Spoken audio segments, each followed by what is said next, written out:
এখানে আমি কিছুটা অনুমান করে আপনাদের বোঝানোর চেষ্টা করব আসলে সেটা কি বাংলাদেশের পক্ষে ছিল নাকি রেফারির ভুল ছিল। ম্যাচের ৯৫তম মিনিটে বাংলাদেশ যে ফ্রি কিকটা নিয়েছিল সেটা কি গোল ছিল?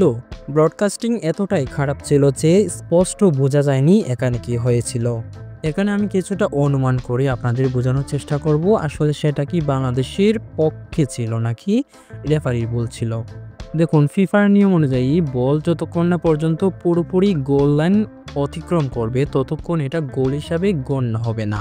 এই মুহূর্তে স্ক্রিনে দেখতে পাচ্ছেন আসলে বৈধ গোল যতক্ষণ না পর্যন্ত বল গোল লাইন অতিক্রম করবে ততক্ষণ পর্যন্ত তাকে গোল হিসাবে গণ্য করা হবে না।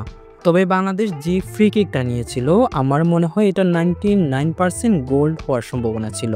যদিও সেখানে রেফারি কিংবা সেকেন্ড রেফারিও ছিল না, অথবা ভিডিও অ্যাসিস্ট্যান্ট রেফারি, যদিও এসব খেলায় ভিডিও অ্যাসিস্ট্যান্ট রেফারি থাকে না, তবে যদি থাকতো আমার মনে হয় এখানে বাংলাদেশ 99% গোল পাওয়ার সম্ভাবনা ছিল।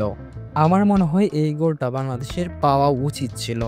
যদি রেফারি গোল লাইনের আশেপাশে থাকতেন এই গোলটা বৈধ হতো, বাংলাদেশ গোল পেত। এই মুহূর্তে যেই ভিডিওটা দেখতে পাচ্ছেন আমার কাছে মনে হয় এই গোলটা এরকমটাই হয়েছে।